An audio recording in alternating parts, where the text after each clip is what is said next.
Hello xin tất cả anh em nhá. Nay mùa đông đến anh em à. Tôi sẽ lên cho anh em một set đồ boy phố cổ của người dân tộc Hơ Mông nhá. Ok. Đây là một set đồ của mình nhá. Một set đồ của dân tộc Hơ Mông. Chỉ giá dưới một củ và trên 500 nha mọi người nhá. Đây, mình sẽ lên cho anh em set đồ cho anh em giúp mình nhận xét xem là set đồ này được bao nhiêu điểm nhá. Ok.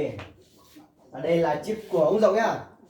Của ông rộng chất vải là làm bằng cây gì nhỉ? Lanh. Cây lanh nha mọi người ạ.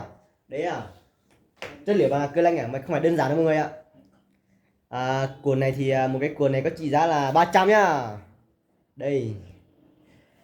Đi theo một cái quần này, nó là một cái áo. Áo đúng là cây lanh nốt mọi người nhá, cũng mà làm bằng cây lanh nốt à. Áo này làm chất xịn đấy à. Áo này mặt không cần giặt nha mọi người nhá. Không cần giặt, càng mặt mà nó càng trắng thì nó lại càng đẹp mọi người nhá. Với mọi người mà những người nào mà lười ấy thì thì hãy múc luôn cho mình một con áo này về nhá. Con áo này vừa cổ vừa boy phố nhá mọi người nhá. Ok. Tiếp theo là một chiếc khăn nhá. Boy quê chứ. Khăn là đây là một chiếc khăn dành cho mùa đông nha mọi người nhá. Khăn này đeo vào là ấm cả người mọi người ạ. Rồi, tiếp theo chúng ta không thể thiếu đó là một chiếc mũ nhá. Đây là chiếc mũ, nó là được ông trai em di chuyển lại nhá. Đây là một chiếc mũ được gọi là boy phố cổ, boy trai làng nha mọi người nhá. Ok. Tiếp theo là phải trong đôi giày. Đây là một đôi giày mà mình sán từ chợ nha mọi người nhá.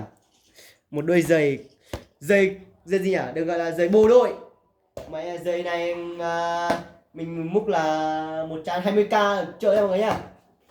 Quá đẳng cấp, đeo đôi này vào đó là phải gọi là đi bên ngoài phố là không sợ ai nha mọi người nhá.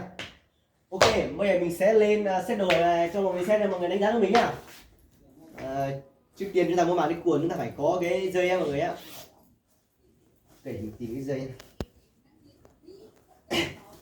Mọi người mà ai mà có nhu cầu thì y mình nhá. Chỉ giá tất cả ở đây, đồ đây chỉ dưới 1 triệu và dưới 1 triệu và trên 500 mọi người nhá. Ok. Ok đó, mình sẽ dạy mọi người mặt quần này. Quần này rất là to nhá. Mặt quần này thì nó thoải mái các bạn người di chuyển nhá. Dành cho những người quay phố mà thích đi đá người ấy thì cái quần này là một trong những Mùa đông thì mùa đông thì rất là gió lùa qua chim nhá. Chiếc quần này mọi người mặc đi không chỉ tiện mọi người mặc quần dài trong này, mọi người mặc đi nhá, không chỉ tiện là nó còn thoáng mát, mà khi mọi người thằng nào mà làm mấy cái loại mà đi múc bằng ấy thì đưa cái này về đối à.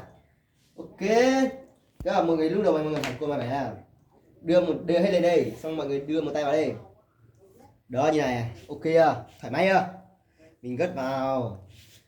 Với cái quần này thì mọi người không được, đừng có dùng thắt lưng ạ. Thắt lưng thì nó không chắc nha, mọi người phải dùng dây làm bằng không biết làm cái gì mọi người cứ lấy dùng dây buộc lại được. Từ từ để mình buộc dây các kiểu quần này. Mọi người buộc quá, mọi người buộc xong mọi người đây để mình buộc cho mọi người xem. Mình phải dùng dây nhá, mình đừng có dùng thắt lưng. Dùng thắt lưng thì nó không ổn nè. Dùng thắt lưng thì tụt quần đấy, mọi người nhiều khi đang chạy thì tụt quần thì không được đâu nha.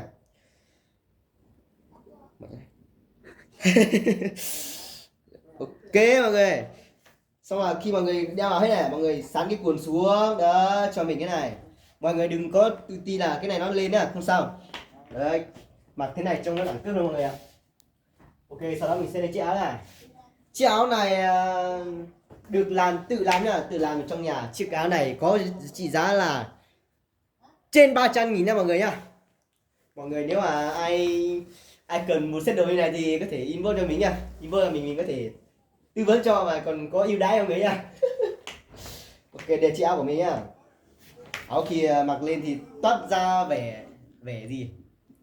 Vẻ giàu ở quê ấy mọi người ạ. Đây là chiếc áo làm bằng cây lanh. Đây là một bộ đồ làm bằng cây lanh của mình nha. Những bộ đồ này thì mùa đông thì nó giữ được ấm này, vào mùa hè thì nó lại mát hơn mọi người nhá. Bởi vì nó kiểu đây mà làm bằng cây lanh tự nhiên ấy, mình trồng cây lanh xong mình lấy ra mình làm ấy, cho nên nó rất là giữ ấm mọi người ạ. Áo thì quần thì nó giữ ấm rồi. Quần thì kiểu như mùa đông nó to này trong thoáng mát mà nó còn dày đấy thì nó mùa đông thì nó vẫn ấm mọi người. Còn cái áo thì nó vẫn ấm mọi người ạ. Nói chung là nó vừa phù hợp vào mùa đông mùa hè tất cả mọi người ạ. Ok, mình sẽ cái khăn này mình sẽ dạy mọi người đeo khăn nhé mọi người nhá. Đây là khăn của người dân tộc Hơ Mông nhá, chàng trai nhá. Có những cô gái thì thường muốn đeo nữa nhá. Ok, lúc đầu mọi người phải đánh này á, đưa vào đây, đưa một bên dài phải một bên dài nhá, một bên dài một bên ngắn, đưa vào đây, lên đây, khoác lên, ok. Mẹ, trong luồn vào đuôi lùa đây trong nó được không anh em ơi? Ok, mình cái này là mũ này, mình đoan mũ vào mọi người. toát lên bản chất của dân tộc Mông đây. Toát lên bản chất của người giàu ở bơi phố nha, người giàu ở quê mọi người nhá. Như thế này có một bộ đồ như này ở trên quê nó gọi là giàu rồi mọi người nhá. Tuy mà rất là giản dị nhưng mà nó đầy đủ phụ kiện mọi người nhá. Tiếp theo không thể thiếu với đôi giày của công ty cổ phần 350 đô mọi người nhá. Trị giá của đôi này là 120.000 đồng mọi người nhá. Mình mung bằng ngoài trời mọi người ạ. Ok, mình xin đeo đôi này lên và xem nó như nào mọi người nhá. Đeo đôi này lên thì thoải mái mà di chuyển mọi người ạ. Đây, đôi giày giày tuy giá rẻ nhưng mà chất lượng cao. Đôi này mà ở trên mình mang đi đổi trâu thì không phải lo chuyện ngã đâu mọi người. Đi di chuyển rất là thoải mái luôn, dù cả bê tông thì di chuyển cũng rất là thoải mái mọi người ạ. Đây là trượt váy cứ cho thì nó mới ngã thôi. Cái phần đế của nó thì lại hơi chắc mọi người nhá. Ok, và mình đã xong một bộ đồ nhá.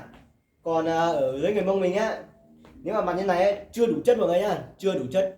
Là người dân tộc Mông ấy phải biết kèn, phải có một cái kèn ấy thì nó mới gọi là đẳng cấp mọi người nhá. Ok, mình sẽ lấy kèn của mình này. Đấy. Đây là cái kèn của mình mọi người nhá. Đây là cái kèn của mình, không chỉ có kèn mà ở trong này còn có sáo nha mọi người nhá. Là đúng tiêu chuẩn người dân tộc Hơ Mông ấy thì phải có đầy đủ, mình phải là một cái con trai phải biết thổi kèn, thổi sáo nha mọi người nhá. Nói thế chứ có nhiều người cũng không biết nhưng mà không sao. Đây là đầy đủ phụ kiện của mình nhá. Đây là đôi sáo mèo của mình này. Đôi sáo mèo của mình thổi nhiều chắc mọi người cũng nghe thấy. Đây cũng là chiếc kèn của mình nhá. Chiếc kèn của mình là bốn gì nhỉ? 1, 2, bao nhiêu? 4 gan à?